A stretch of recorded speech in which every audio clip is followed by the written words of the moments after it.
morning, students. I am Dr. Sudhir Kumar Sinha from Gosna College, Ranchi. Today I will discuss some another topic on Indian economy. The name of the topic is Indian economy on the eve of independence. इसका मतलब है कि देश की आज़ादी से पहले भारत आज़ाद हुआ था इन द ईयर 1947 में। उससे पहले यहाँ की इकोनॉमी कैसी थी। At the time of independence, Indian economy was a backward, stationary and half feudal economy. Independence के समय यहाँ की जो इकोनॉमी थी वो बहुत ही बैकवर्ड थी, पिछड़ापन बहुत था, स्थिर स्टेशनरी था and half feudal economy. Feudal economy बोलते हैं जहाँ सामंतवादी व्यवस्था होती है, यानी बड़े बड़े जिम्मेदार होते हैं, इन जिम्मेदारों के अधीन कुछ किसान लोग काम करते हैं। Mostly they are landless. वो जो अपने तरफ से उसके मजदूरी के रूप में कुछ अनाज दे दिए जस्ट उसके जीवन यापन के लिए। तो इस तरह की जो व्यवस्था होती है उसको हम लोग फ्यूडल इकोनॉमी कहते हैं। Second world war had made it depreciated economy and the partition of country had make it disintegrated economy. Second world war जब हुआ इन ईयर 1939 से लेकर के 1945 तक, वो भी इंडियन इकोनॉमी को बहुत ही नुकसान किया। और इसके बाद इन द ईयर 1947 जब कंट्री का विभाजन हुआ तो एक तरह से कंट्री बिल्कुल अलग थलग हो गया, डिसइंटीग्रेट, जो कुल मिलाकर के एक था वो डिवाइड हो गया। इससे हमारा इकोनॉमी बहुत ही खराब हुआ। At the time of independence the main points showing nature of Indian economy are. Main point क्या था हमारा इंडिपेंडेंस के समय में? Number one is colonial economy. उस समय हमारे कंट्री पे ब्रिटिश का शासन था। इंडिया एक ब्रिटिश का एक कॉलोनी की तरह था। India was a colonial economy. Country had a huge source of raw materials and a market for manufacturing industry. हमारे कंट्री का जो सोर्स ऑफ रॉ मटेरियल ये बहुत अधिक था और एक अच्छा मार्केट भी था हमारे यहाँ। Jute cloths were exported from India. Jute के कपड़े यहाँ से एक्सपोर्ट किए जाते थे। Some primary product like food grains, raw cotton and raw jutes were being imported. On the other hand rice prone areas, कुछ वैसे जगह थे जहाँ बहुत अधिक मात्रा में चावल का उत्पादन होता था जो बर्मा में चला गया। वेंट टू बर्मा, जिसको अभी हम लोग म्यांमार के नाम से जानते हैं, वो बर्मा में चला गया। Cotton prone areas to Punjab, Sindh and rice and jute producing area went to East Bengal, जो अभी बांग्लादेश है, एंड पाकिस्तान में ये सभी चले गए। This caused the great economic loss to India. इससे हमारे इंडिया को बहुत ही नुकसान हुआ। Number two, semi feudal system. Semi feudal system, जैसा कि फ्यूडलिज्म के बारे में हमने बताया आपको, यह सामंतवादी व्यवस्था, यानी बड़े बड़े जिम्मेदारों के अधीनस्थ जो किसान होते थे, जिनका अपना दे आर लैंडलेस लेबरर, और उनके यहाँ काम करते थे, बदले में कुछ भी मिल जाता था। Eight the time of independence Indian economy was neither fully feudal nor totally capitalist economy.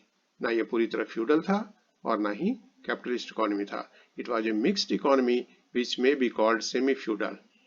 In such economy, the way of production were: number one is feudalism. Britishers had given the ownership right to old fiscal farmers, that is feudal lords, of those areas which was previously assumed under permanent jimindari system, and thus stressed on previously present feudal system. जो British थे वो यहाँ के जो permanent जिम्मेदार थे, उनके पास ये फ्यूडल लॉर्ड्स, जो यानी बड़े बड़े जो फार्मर्स थे, ये उनको ये अधिकार दे दिया। Number two, capitalism. The then India was not a fully feudal economy. Foreign capital had established directly a capital oriented area. In the middle of 19th century, tendency moving towards market economy had given birth to Indian capital oriented sector. यहाँ British को यहाँ पे एक बहुत ही अच्छा market उन लोग को नजर आया और यहाँ पे उन लोग कैपिटल लगाना उचित समझा. Till the end of British period, the sector had captured the economy and adopted a big part of non-agriculture sector. Till the end of British period, the sector had captured the economy. ये जो industrial sector थे उसने economy को capture किया and adopted a big part of non-agriculture sector और agriculture से दूर करता गया. Number 3 is backward economy. The result of British rule was that Indian economy was a backward economy. As a backward economy, Indian economy is characterized as follows. Number 1, agricultural economy. During 1948, about 78% of labor power was engaged in agriculture. यानी independence के समय तक लगभग 78% जो हमारा labour power था वो agriculture में इंगेज था. During British rule, rural and urban handicrafts deteriorated rapidly and Indian economy incline towards agriculture. यहाँ का जो हैंडीक्राफ्ट मार्केट था, हैंडीक्राफ्ट जो रूरल और अर्बन एरिया में जो यहाँ स्मॉल स्केल इंडस्ट्री थे वो धीरे धीरे करके सब खत्म होते गए और उसके जो लेबर थे वो भी कन्वर्ट हो गए टुवर्ड्स एग्रीकल्चर लेबर के रूप में. Due to pressure of rising population the productivity of agriculture diminished. अब एग्रीकल्चर सेक्टर में पॉपुलेशन बढ़ गया, लेबर धीरे धीरे बढ़ते गए और एग्रीकल्चर प्रोडक्ट धीरे धीरे जो प्रोडक्टिविटी है वो धीरे धीरे गिरता गया. As a result India became dependent for food grains also. और इसके बाद इंडिया में फूड ग्रेन्स की भी कमी होने लग गई और हम दूसरे कंट्री पर निर्भर होते चले गए. Next is low per capita income. The backwardness of country is also visible in the low per capita income. यहाँ स्पष्ट रूप से दिखाई पड़ने लगा कि लोगों के पास इनकम बहुत ही कम था. Along with it, the income was unevenly distributed. इसके अलावा जो इनकम था वो भी अनइवन था, यानी किसी के पास बहुत ज्यादा इनकम है तो किसी के पास बहुत ही कम है. As a result majority of people they are living in poverty. और लोग गरीबी रेखा के नीचे लोग रहने लगे. Number 3, dependence on import. At the time of independence, India was dependent on foreign countries for necessary machines and equipments for development. हमारे डेवलपमेंट के लिए इंडिया फॉरेन कंट्री पर डिपेंड करने लगा, मशीन्स के लिए, इक्विपमेंट्स के लिए. Indian economy had to import even essential goods. Even for import national security, India has to depend on foreign countries. जहां तक हमारे नेशनल सिक्योरिटी का सवाल है, जो आर्म्स एंड एम्युनिशंस का सवाल है, इसके लिए भी हम लोग फॉरेन कंट्री के ऊपर डिपेंड करने लगे. Next, less development of industries. In India development of industries were very less. All the big industries of India produce only cotton, sugar and match boxes. यहाँ के जो इंडस्ट्री थे वो मुख्य रूप से कॉटन, शुगर या मैच बॉक्स का प्रोडक्शन करते थे. Heavy and basic industries like machinery, petroleum, iron and steel they are very few. इस तरह के इंडस्ट्री, ये बड़े बड़े इंडस्ट्री बहुत ही कम थे. Next, small development of infrastructure. Eight the time of independence the development of infrastructure like electricity, transport, communication etc. was very low in India. जो हमारे इंफ्रास्ट्रक्चर थे जिसमें इलेक्ट्रिसिटी, ट्रांसपोर्ट, कम्युनिकेशन, इस तरह के जो इंफ्रास्ट्रक्चर थे इंडिया में बहुत ही कम थे. Next is illiteracy.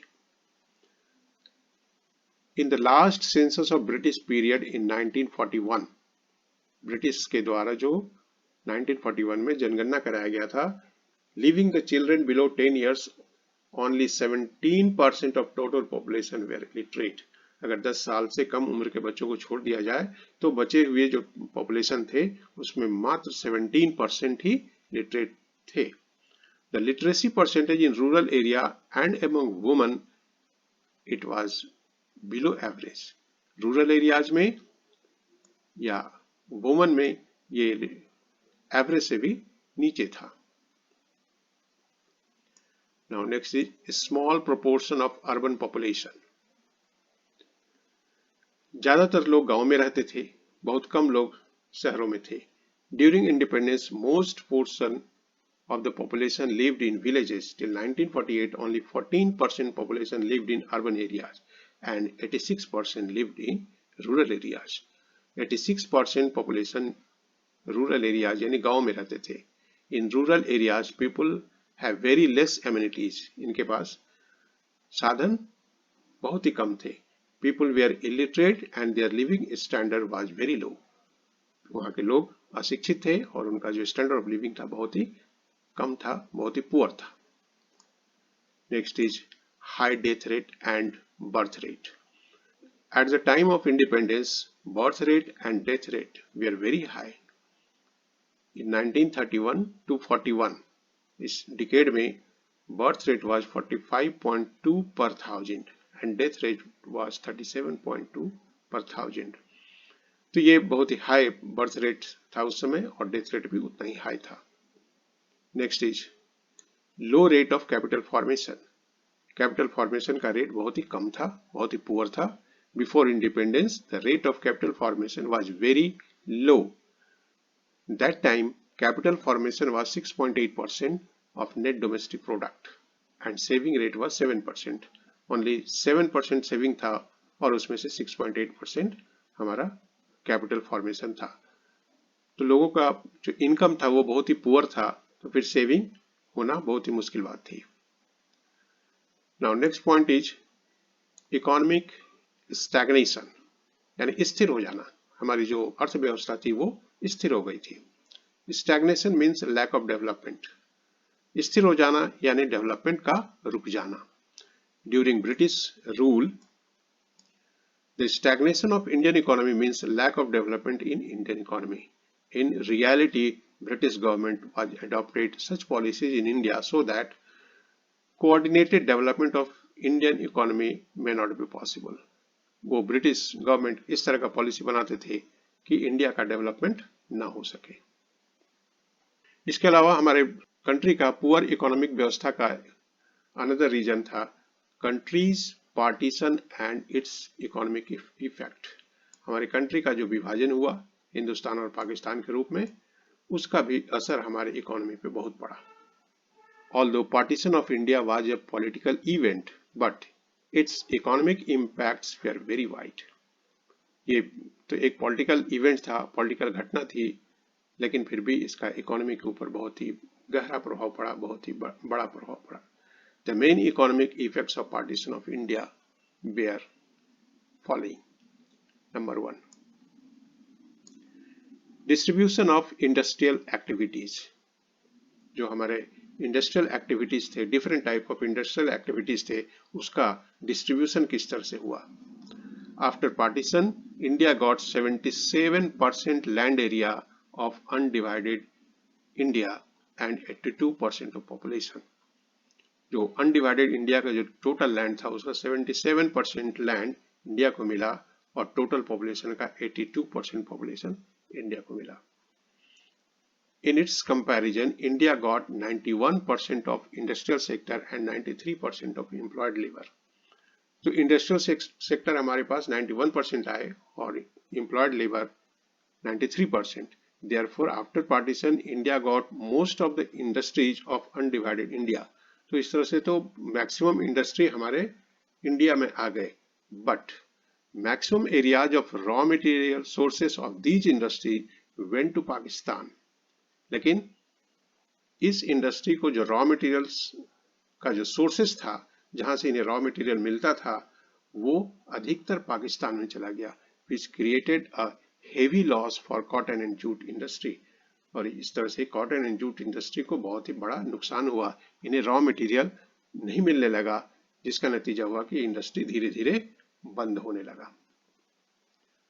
Number 2 is shortage of food. यहाँ फूड की भी बहुत कमी हो गई। After partition the problem of food grains was very grave. Western Punjab and Sindh areas were called food grain bowl of India. हमारे अनडिवाइडेड इंडिया में जो वेस्टर्न पंजाब थे और सिंध प्रांत थे वो food grain bowl of India के नाम से जाने जाते थे। The food grain from these areas were supplied to other region of India. इस एरिया से दूसरे एरियाज में भी फूड ग्रेन्स का सप्लाई होता था। After partition these areas went to Pakistan. As a result shortage of food grains started in India. तो ये सारे एरियाज को पाकिस्तान में चले जाने के कारण इंडिया में फूड ग्रेन्स की कमी होने लग गई। Now next number 3, lack of skilled artisans. Artisans means कारीगर, जो कुशल कारीगर होते हैं, स्किल्ड लेबरर जो पर्टिकुलर काम में माहिर होते हैं, उन्हें हम लोग आर्टिजन्स कहते हैं। In undivided India skilled artisans were mainly Muslims. कुछ कारीगर थे जैसे हस्तकरघा में या कपड़ों पे सिलाई करना या उसमें कढ़ाई करना, इस तरह के काम में मुख्य रूप से मुस्लिम लोग ही लगे हुए थे। After partition these people in large number went to Pakistan and in India there was a shortage of skilled labour. और पार्टीशन के बाद ये सारे कारीगर जो मुस्लिम कारीगर थे ये सभी पाकिस्तान में एक बड़ी संख्या में पाकिस्तान में चले गए और इंडिया में इस तरह के लेबर का, स्किल्ड लेबर की बहुत कमी हो गई। And the last is loss of markets. Markets की भी कमी हुई। Before partition maximum produce goods were sold to Pakistan region. जो इंडिया के डिफरेंट रीजन में प्रोडक्शन होते थे उसका एक बड़ा भाग पाकिस्तान में बिकने के लिए जाता था। Due to partition the market of such things contracted. It was harmful for industrial development. Partition होने की वजह से ये मार्केट अब संकुचित हो गया, छोटा हो गया और ये इंडस्ट्रियल डेवलपमेंट के लिए बड़ा ही नुकसानदेह था। That's all from this lecture. Thank you.